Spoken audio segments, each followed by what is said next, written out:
Hello students, welcome to AC plus a digital platform of advance engineering classes. मैं हूं अनामिका सिंह और जैसा कि आप सभी जानते हैं कि रिप्रोडक्शन का चैप्टर मैंने स्टार्ट किया था, जिसका सेकंड डे है। जी हाँ, बिल्कुल सही सुना है आपने। आज इसकी सेकंड क्लास है जिसमें मैं प्रजनन तंत्र के बारे में आज की क्लास में आपको बताऊंगी। कुछ सेक्शन में पढ़ा चुकी हूँ, बचा हुआ भाग आज की क्लास में हम देखेंगे। तो चलिए स्टार्ट करते हैं हम हमारा सेशन। लास्ट क्लास में मैंने एसेक्सुअल रिप्रोडक्शन के बारे में बताया था, है ना। आज की क्लास में हम सेक्सुअल रिप्रोडक्शन को थोड़ा सा आगे चलकर पढ़ेंगे। एक और इम्पॉर्टेंट चीज मैं आपसे ये कहना चाहती हूँ कि जो रिप्रोडक्शन यानी प्रजनन होता है, ये मैंने आपको पहले भी बताया था। दो तरीके से ये होता है, एक होता है सेक्सुअल और एक होता है एसेक्सुअल। यानी एक होता है लैंगिक और एक होता है अलैंगिक। दोनों में डिफरेंस, दोनों में अंतर क्या होता है। जो सेक्सुअल रिप्रोडक्शन होता है वो मेल फीमेल अगर दोनों की मैं बात करूं, उसमें दोनों ही प्रेजेंट होते हैं और दोनों मिलकर क्या बनाते हैं, युग्मक बनाते हैं, जिसे हम गैमेट्स बोलते हैं। आएगा समझ, धीरे धीरे आएगा, है ना। लास्ट क्लास और देखना एक बार। और जो एसेक्सुअल रिप्रोडक्शन होता है, अलैंगिक प्रजनन होता है, उसमें नर और मादा दोनों मिलकर युग्मक नहीं बनाते हैं, बल्कि इसमें क्या होता है, या तो नर ही होगी या तो मादा ही होगी। अब कुछ लोगों को लग रहा होगा कि मैम ये सेंटेंस हमारी समझ से तो परे है, हमें नहीं पता कि आप क्या कह रही हैं, तो ध्यान से सुनिएगा। एक्चुअली में क्या होता है ना कि नर और मादा की अगर मैं बात करूं, तो ये इनके बीच इनका आपस में मेल होना, है ना, और ये आपस में मिलकर जो गैमेट्स बना रहे हैं, युग्मक जो बना रहे हैं, और एक नई पीढ़ी को क्या दे रहे हैं, जन्म। लेकिन अलैंगिक में क्या होता है, अलग तरीके से रिप्रोडक्शन होता है। एक्चुअली क्या होता है, लिविंग ऑर्गेनिजम्स तो बहुत सारे होते हैं, छोटे छोटे भी जीव होते हैं और बड़े बड़े जीव होते हैं, और हमारे जैसे भी इतने बड़े होते हैं और हमसे भी बड़े भी जीव होते हैं, है ना। हाथी की अगर बात करूँ तो वो तो हमसे भी बड़े। तो सब में जो रिप्रोडक्शन है वो अलग अलग तरीके से होता है ना। मैंने आपको बेसिकली लास्ट जो क्लास ली थी उसमें एसेक्सुअल रिप्रोडक्शन के बारे में बताया था, जिसमें हमने देखा था तरह तरह से रिप्रोडक्शन हो रहा था, है ना। मतलब ये इससे तो आप समझ गए होंगे कि कैसे मैंने आपको बताया था, है ना, कि कुछ एग्जाम्पल ऐसे थे जिनमें हमने देखा था कि रिप्रोडक्शन जब हुआ था उसका खुद से ही, तो हमने देखा था कि उसका जो सर वाला हिस्सा था वो अलग हुआ था, बीच वाला हिस्सा अलग और थर्ड वाला हिस्सा अलग। और फिर जब ये आपस में अलग हुए तो धीरे धीरे करके इन्होंने अपने बचे हुए आगे के हिस्से को खुद से ही ग्रो करना स्टार्ट कर दिया। वो ये सेक्सुअल रिप्रोडक्शन था, अलैंगिक प्रजनन था, जिसमें दो लिंग का होना जरूरी नहीं होता। सो आई होप अगेन आपको चीजें याद हो गई होंगी, याद आ गई होंगी, क्लियर हो गया होगा, है ना। कमेंट्स में जरूर बताया करें कि आपको क्लासेस कैसे लगती हैं। बड़ी मेहनत लगती है आपके लिए कंटेंट ढूंढने में, बड़ी मेहनत लगती है आपके लिए चीजों को थोड़ा इजी बनाने में। कमेंट सेक्शन में जरूर बताया करें, है ना। हमने क्या देखा, पशुओं में लैंगिक प्रजनन, थोड़ा थोड़ा इसके बारे में हम जानते हैं, फिर हम आगे बढ़ेंगे। वह प्रक्रिया जिसमें नर और मादा दोनों मिलकर क्या बनाते हैं, युग्मक, दोनों मादा युग्म, नर और मादा युग्मक यानी गैमेट्स मिलकर क्या बनाते हैं, एक नया जीव बनाते हैं। बेसिकली क्या होता है, गैमेट वर्ड या युग्मज क्या होता है, युग्मज और गैमेट्स ये दोनों ही नर और मादा दोनों के जेनेटिक ऑर्गन से मिलकर बनते हैं, है ना। और कभी भी गैमेट आ जाए तो समझ जाना कि वो मेल और फीमेल दोनों की ही जेनेटिक ऑर्गन की बात कर रही हैं, और उन्हीं के ही मेल से क्या बनता है, युग्मक बनता है, ठीक है। और यही प्रजनन क्या कहलाता है, लैंगिक प्रजनन, क्योंकि इसमें मेल और फीमेल दोनों ही क्या होते हैं, शामिल होते हैं, इंक्लूड होते हैं। मेल का स्पर्म और फीमेल का एग मिलकर क्या करते हैं, फर्टिलाइजेशन करते हैं। फिर क्या बनता है, एम्ब्रायो बनता है, भ्रूण जिसे हम कहते हैं। और फिर ये प्रोसेस होने के बाद एक ऑर्गेनिज्म यानी कि जीव का निर्माण होता है ना। धीरे धीरे करके समझ में आएगा, मैं यहाँ पर डायरेक्ट आपको कोई प्रोसेस नहीं बता रही हूँ कि कैसे स्पर्म और एग दोनों मिलेंगे, कैसे फर्टिलाइजेशन होगा, वो हम प्रोसेस में जानेंगे। अभी हम आगे जाएंगे तो हम जानेंगे कि कौन कौन से दूसरे और भी ऑर्गेन जो है पार्टिसिपेट करते हैं। चलिए आगे बढ़ते हैं, देखते हैं हम दूसरी चीज को। पहले तो मैंने आपसे बोला ना कि मैं आपको डायरेक्ट नहीं पढ़ा रही हूँ, तो हम पहले तो कुछ ऑर्गन के बारे में जानते हैं, रिप्रोडक्टिव ऑर्गन की। जब फर्टिलाइजेशन होता है मेल का और फीमेल का, कौन कौन से जो ऑर्गन है वो पार्टिसिपेट करते हैं, स्टार्ट करते हैं। प्रजनन अंग, रिप्रोडक्टिव ऑर्गन के बारे में बात करते हैं। पुरुष प्रजनन अंगों में एक जोड़ी क्या होते हैं, वृषण। यहाँ पर बात किसकी चल रही है, अ पेयर ऑफ टेस्टिस की। मेल में क्या होते हैं, एक पेयर का और अ पेयर ऑफ टेस्टिस होते हैं, यानी कि जो वृषण होते हैं उसकी जोड़ियां होती हैं, ठीक है। शुक्राणु नलिकाएं होती हैं, बिल्कुल सही। स्पर्म डक्ट्स होती हैं, मेल में ही होती है, फीमेल में नहीं होती है।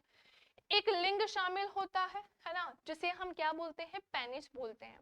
बेसिकली जो रिप्रोडक्शन होता है उनमें कौन कौन से ऑर्गन्स पार्टिसिपेट करते हैं, जिनके कारण एक पीढ़ी दूसरी पीढ़ी में कन्वर्ट हो जाती है। एक पीढ़ी से दूसरी पीढ़ी का जन्म होता है तो उसके लिए कौन कौन से अंग यहाँ पर सहायक होते हैं, तो नाम हम देख रहे हैं। पुरुषों की बात करें तो टेस्टिस, स्पर्म डक्ट्स और पेनिस ये होता है ना। नेक्स्ट आते हैं, शुक्राणुओं का निर्माण वृक्षण द्वारा होता है। The sperms are produced by the testis. अब मेरी बात ध्यान से सुनिएगा, मेल में स्पर्म होता है, फीमेल में अंडाणु ओवम होता है, लेकिन ये बनता कैसे है? तो अगर किसी ने बोला है स्पर्म किससे बनता है, टेस्टिस की हेल्प से बनता है, वृक्षण की सहायता से ये बनता है। शुक्राणु का जो निर्माण होता है, स्पर्म्स का जो फॉर्मेशन होता है, उसमें कौन हेल्प करते हैं, तो उसमें हेल्प करते हैं वृक्षण।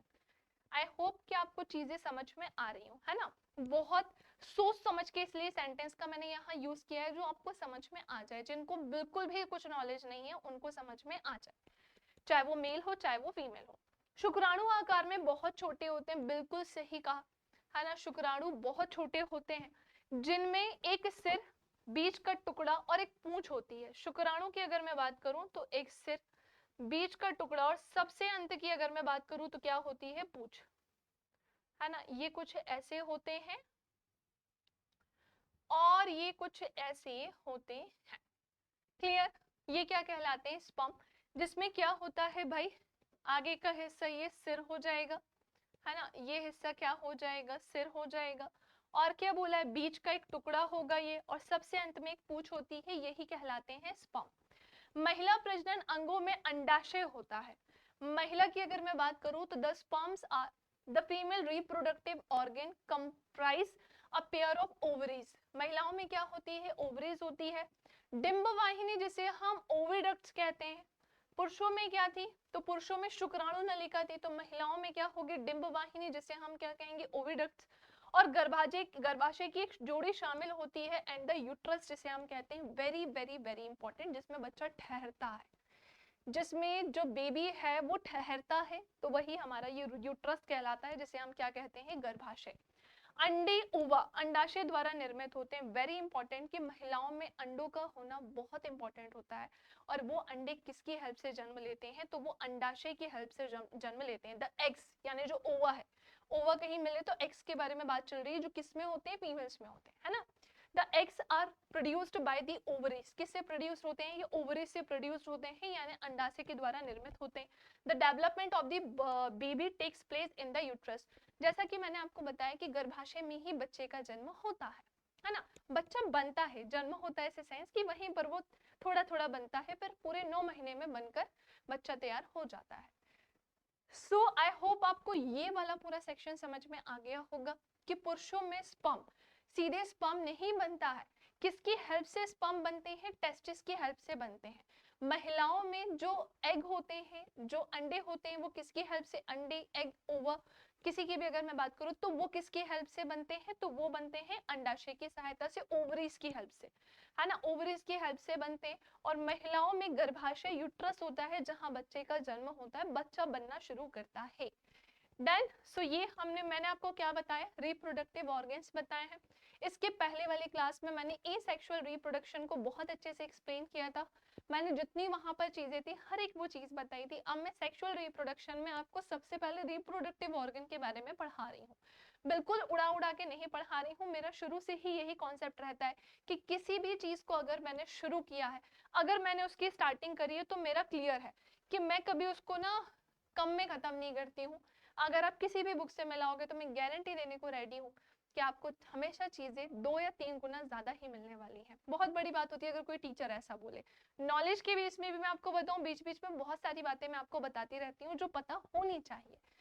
चलिए अब बढ़ते हैं अब आगे। तो हमारा रिप्रोडक्टिव ऑर्गन हो गया। अब थोड़ा आगे बढ़ते हैं, हम सेक्सुअल रिप्रोडक्शन की तरफ बढ़ते हैं, है ना। सेक्सुअल रिप्रोडक्शन की अगर मैं बात करूं तो यह द्विजनिक प्रजनन होता है, जहां पर 2 लोगों का होना जरूरी होता है, अर्थात 2 भिन्न भिन्न कोशिका। कोशिका कौन कौन सी, एक तो स्पर्म हो जाएगी और एक क्या हो जाएगा, ओवा यानी एग, है ना। अभी हमने पढ़े थे ना अंडे। तो इसके भाग लेने से संतान की क्या होती है, उत्पत्ति होता है। यही प्रोडक्शन क्या कहलाता है, रिप्रोडक्शन क्या कहलाता है, सेक्सुअल रिप्रोडक्शन। लेकिन ये एक्चुअली में दो तरीके से होता है। इसमें बेसिकली फर्टिलाइजेशन होता है ना, जहाँ पर जो मेल है उनका स्पर्म और फीमेल हो गए उनके ओवा एग जो है वो आपस में मिलते हैं, फिर उनका क्या होता है, फर्टिलाइजेशन होता है। सो बेसिकली फर्टिलाइजेशन कैसे होता है, इसमें कौन कौन सी चीजें पार्टिसिपेट करती हैं हम जानेंगे। फर्स्ट ऑफ ऑल मैं आपको एक चीज क्लियर कर दूं कि जो ये निषेचन होता है वो दो तरीके के से होता है।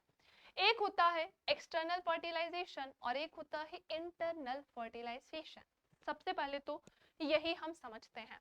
मैं आपको यहाँ ले जाकर ना समझा के मैं आपको अपने तरीके से पहले तो समझाने की कोशिश करती हूँ ताकि चीजें बहुत अच्छे से आपको क्लियर हो जाए। सो स्टार्ट करते हैं भाई, किस चीज की देर है, स्टार्ट करते हैं फटाफट से, स्टार्ट करते हैं हम फटाफट से। यहाँ पर मैं लिखूंगी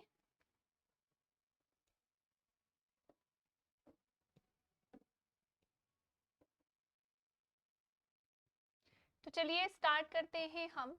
और सबसे पहले तो मैं आपको एक्सप्लेन कर देती हूँ कि दोनों में डिफरेंस क्या होता है ना, एक्सटर्नल और इंटरनल फर्टिलाइजेशन में क्या अंतर होता है।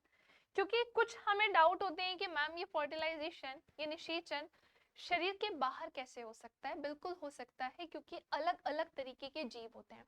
कुछ जीव ऐसे होते हैं, हमने लास्ट क्लास में पढ़ा था जैसे एसेक्सुअल रिप्रोडक्शन था, तो वो भी बड़ा वैसा लग रहा था कि कैसे पॉसिबल है कि न नर है न मादा, केवल एक से ही कैसे हो सकता है प्रोडक्शन, रिप्रोडक्शन। लेकिन हुआ था, है ना, क्योंकि वो अलग ऑर्गेनिजम्स थे। प्लांट्स में हमने वो चीज देखी थी, कुछ जीवों में भी हमने देखी थी। तो वैसे ही ह्यूमन में भी अलग अलग तरीके से होता है, कैसे तो सुनेंगे। तो दोनों में डिफरेंस ये है। इस वाले सेक्शन यहाँ पर हम पढ़ेंगे external, external reproduction, reproduction and इधर हम पढ़ेंगे internal reproduction, internal reproduction. Got it. अब ध्यान से सुनिएंगे, कुछ एग्जाम्पल के थ्रू मैं आपको इसको बहुत बेटर तरीके से एक्सप्लेन करती हूँ। एक्सटर्नल रिप्रोडक्शन में फॉर एग्जाम्पल जैसे मैंने आपसे बोला फ्रॉग आएगा, यानी कि मेंढक आएगा। क्या होता है कि मेंढक क्या देते हैं भाई, अंडे देते हैं, ये हमको बहुत अच्छे से पता है। हमको ये पता है कि मेंढक क्या देते हैं, एग्स यानी कि अंडे। अब इनमें भी क्या होते हैं भाई, मेल फीमेल होते हैं, ऑब्वियस सी बात है ना। अच्छा सॉरी, ध्यान से सुनिएगा, इनमें भी क्या होते हैं, मेल फीमेल होते हैं। तो मेल में क्या होता है, स्पर्म, और फीमेल से क्या निकलता है, अंडाणु निकलते हैं, है ना। तो दोनों में रिप्रोडक्शन कैसे हुआ, तो ये लोग ना किसी भी प्लेस पे कर लेते हैं। जैसे स्पेसिफिक हम वाटर की बात करते हैं। अब वाटर की अगर मैं बात करूं तो जैसे मान लेते हैं कि ये पानी है, ये क्या है, वाटर है, यानी कि पानी है। बात को थोड़ा समझिएगा, थोड़ा सा अजीब लगेगा भी आपको, क्योंकि अभी तक आपने ये सब कुछ ऐसा क्या पढ़ा नहीं है ना, ऐसा कुछ अभी तक आपने क्या पढ़ा नहीं है। बट यस, अब वो पढ़ना पड़ेगा, अब तो पढ़ना पड़ेगा। सो बेसिकली क्या होता है ना, तालाब बना दूं,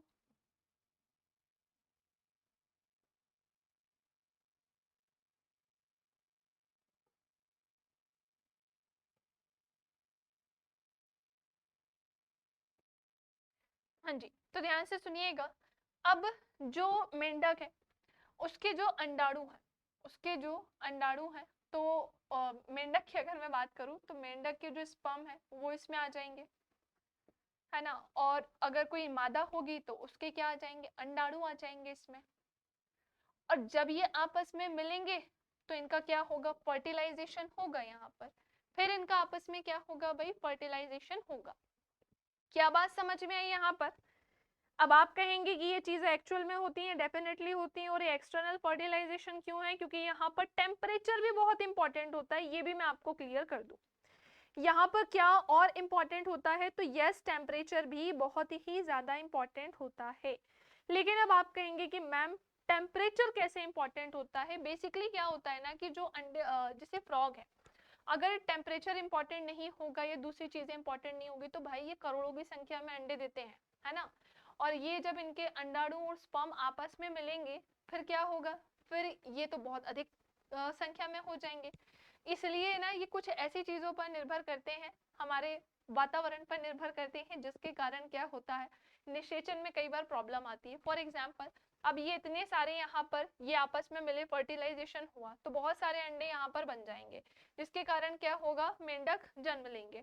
अब क्या होता है कि अच्छा, मेंढक के जो छोटे छोटे ये होते हैं ना, उसे हम क्या बोलते हैं, टेडपोल बोलते हैं। ध्यान रखना इस चीज को, हिंदी में मुझे नहीं पता, इंग्लिश में तो टेडपोल बोलते हैं। अब क्या होता है कि अगर ये पानी बह गया, अगर ये पानी बह गया तो ये सब भी क्या होगा, बह जाएंगे, और जब ये सब बह जाएंगे तो कुछ बचेगा ही नहीं। तो ये किस तरीके का रिप्रोडक्शन हुआ, एक्सटर्नल रिप्रोडक्शन हुआ। हमारे में कैसा होता है, इंटरनल रिप्रोडक्शन होता है, जिसके लिए बहुत सारी चीजें रिस्पॉन्सिबल होती हैं। इसमें रेप्टाइल्स, मैमल्स सब आ जाते हैं, वो भी मैं अभी बताऊंगी। आई होप कि आपको एक्सटर्नल रिप्रोडक्शन अच्छे से समझ में आ गया होगा, है ना, कि इनमें कैसे होता है और हम किस में आते हैं। तो मैमल्स की अगर मैं बात करूं, यानी स्तनधारी आते हैं इसमें। रेप्टाइल्स, रेप्टाइल्स की अगर मैं बात करूं, सरीसृप भी इसी में आते हैं।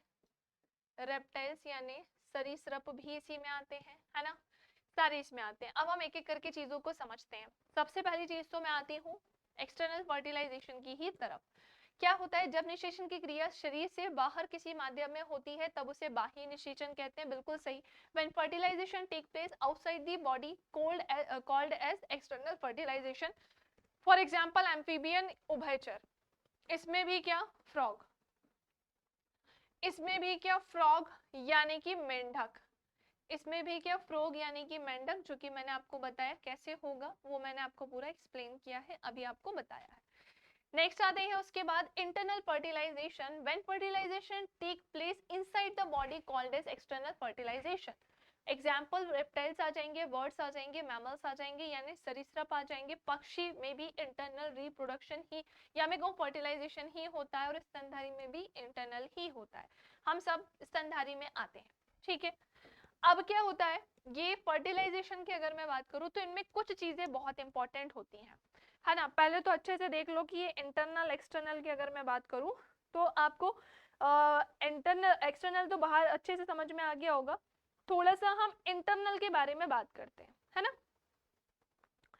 अच्छा, इंटरनल की बात करने के लिए दो चीजें आपको और पता होनी चाहिए, और वो क्या, पक्षी और जो सरीसृप होते हैं वो क्या देते हैं भाई, एग देते हैं, लेकिन हम एग नहीं देते हैं। अगर मैं हमारी बात करूं तो हम एग नहीं देते हैं। फिर हम क्या देते हैं, तो हमारे द्वारा क्या निकलती है, सीधी दूसरी पीढ़ी का जन्म होता है ना, जिसमें हम क्या बोलते हैं, हमारे द्वारा जो होता है जरायुज बनता है। मैं कुछ पॉइंट्स एक्चुअली आपको बता रही हूँ जो मैंने अलग से नोट डाउन करे हैं। उसे हम क्या बोलते हैं, जरायुज बोलते हैं, जो हमारे द्वारा बनते हैं, है ना, जरायुज हो जाएंगे। इंग्लिश में क्या होंगे ये, वाइवी पैरस होंगे, है ना। और यही अगर हम अंडों की बात करेंगे तो इसमें ये कैसे होंगे, ओविपेरस। हिंदी में क्या हो जाएंगे, अंडोज हो जाएंगे, अंडयुज होंगे, है ना। ये मैंने थोड़ा सा आपके लिए निकाला है। आप कुछ चीजें समझिएगा कि मेल फीमेल में कैसे होता है फर्टिलाइजेशन, इंटरनल फर्टिलाइजेशन की अगर मैं बात करूं। बेसिकली कुछ चीजें बहुत इंपॉर्टेंट होती हैं, जैसे महिलाओं में क्या होते हैं, अंडाणु होते हैं, है ना। महिलाओं में क्या होते हैं, ओवा होते हैं, अंडाणु होते हैं। और पुरुषों के जो स्पर्म होते हैं, स्पर्म कैसे दिखाई देते हैं आपको बहुत अच्छे से पता है, ये कुछ ऐसे होते हैं।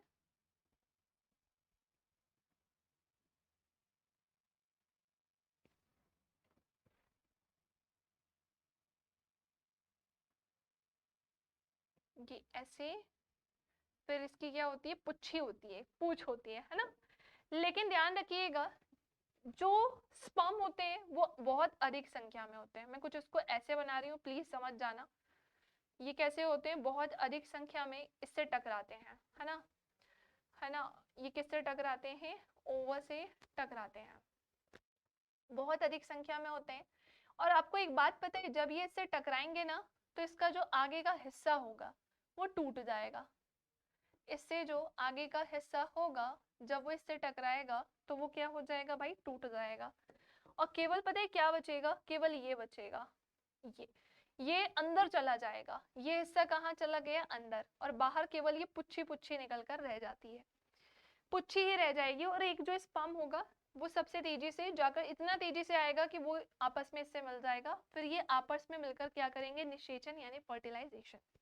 तो कुछ इस तरीके की इंटरनल फर्टिलाइजेशन होते हैं मैमल्स में, रेप्टाइल्स में, या फिर मैं कहूँ बर्ड्स में, पक्षी में ये होते हैं। अब बात ये आती है कि मैम हमें इसकी भी कहानी जानना है, तो ये बिल्कुल हम पढ़ रहे हैं, इसके बारे में भी हम पढ़ रहे हैं, लेकिन हम ये कहाँ पर पढ़ेंगे, फीमेल फीमेल के ऑर्गन्स में और मेल के ऑर्गन्स में। तो चलिए एक एक करके पहले तो हम स्टार्ट करते हैं। आज ही की क्लास में मैं एक छोटा सा ओवरव्यू आपको देने जा रही हूँ, उसके बारे में थोड़ा सा सुनिएगा, है ना। आज ही की क्लास में एक छोटा सा ओवरव्यू देने जा रही हूँ, उसके बारे में सुनिएगा। सबसे पहले तो ये चीज बहुत अच्छे से देख लो जो मैंने आपको अभी बताई है, क्योंकि ये पता भी होना चाहिए, और इसी के बेस पे ये क्लियर होता है, जब ये जो स्पर्म होते हैं इससे टकराते हैं जाकर, तो ही क्लियर होता है अगर एक्स एक्स बन रहे हैं तो क्या होगा, एक्स वाई बन रहे हैं तो गर्ल होगी बॉय होगी। ये पूरी कंडीशन यही होती है जब ये आपस में मिलते हैं।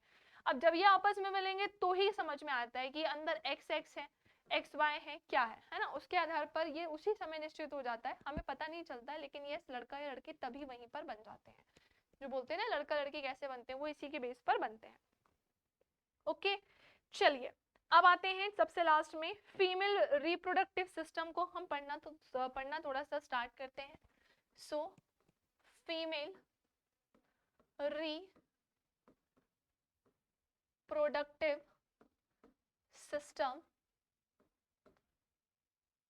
सिस्टम हिंदी में जिसे हम कहेंगे मादा प्रजनन तंत्र, मादा प्रजनन तंत्र। अब आप कहेंगे कि मैम ये फीमेल रिप्रोडक्टिव सिस्टम एक्चुअली में क्या होता है, तो कुछ चीजें पहले तो हमें पता होनी चाहिए।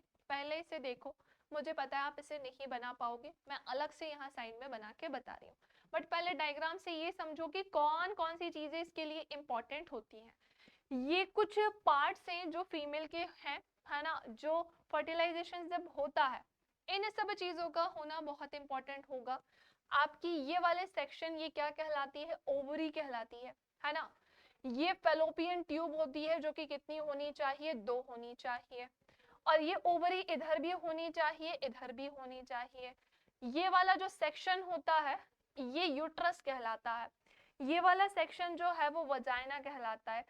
सर्विक्स की अगर मैं बात करूं तो बीच वाला ये सेक्शन कहलाता है। बच्चा जो भ्रूण में होता है वो इसी हिस्से में होता है ना, छोटा सा रहता है, फिर वो थोड़ी धीरे 9 महीने तक पूरा इसी गर्भ में रहता है, गर्भाशय बेसिकली इसको हम कहते हैं। इतनी सारी चीजें मिलकर ही क्या करती हैं, फर्टिलाइजेशन यानी कि रिप्रोडक्शन। बात समझ में आई, मतलब इतनी सारी चीजों का होना बहुत जरूरी है, तभी क्या होगा, बच्चा जन्म दे सकेगा। क्योंकि कई बार आपने कुछ केसेस सुने होंगे कि महिला में कोई प्रॉब्लम है, पुरुष में कोई प्रॉब्लम है, किसी की ट्यूब जो है वो पतली रह जाती है, किसी की एक ही ट्यूब होती है ना, या तो फिर ओवरी में कोई प्रॉब्लम होती है, मतलब अनगिनत चीजें, वो भी मैं आपको बताऊंगी। सो कुछ ऐसी चीजें केवल फीमेल में ही नहीं होती, मेल में भी बहुत सारी चीजें होती है। मेल रिप्रोडक्टिव सिस्टम पढ़ाऊंगी तो वहां पर मैं आपको बताऊंगी, अभी केवल ओवरव्यू दे रही हूँ कि यस कुछ इस तरीके का स्ट्रक्चर होता है जिसके लिए इतनी सारी चीजें होनी चाहिए, सब इंपॉर्टेंट है ना। अब आप अपने नोट्स में इसका डायग्राम कैसे बनाएंगे तो ध्यान से सुनिएगा, आपको कुछ नहीं करना है, इसको कुछ इस तरीके से लेना है और इसको कुछ इस तरीके से लेना है, ठीक है, और इसको अगेन ऊपर की तरफ ऐसे ही लेकर जाना है ना। अब क्या होगा, इस सेक्शन की अगर मैं बात करूं तो यहां से क्या निकलेगी भाई, ओवरी हो जाएगी। ये तो हूबहू वैसा तो मैं नहीं बना रही हूं, मैं अपने तरीके से बना दे रही हूँ बस। वो क्या हो जाएगी, ओवरी हो जाएगी। इस सेक्शन को हम क्या कर देंगे, थोड़ा सा ओपन कर देंगे, तो ये वाला जो सेक्शन होगा वो कुछ ऐसा जाएगा और ये करके यूं नीचे निकल जाएगा।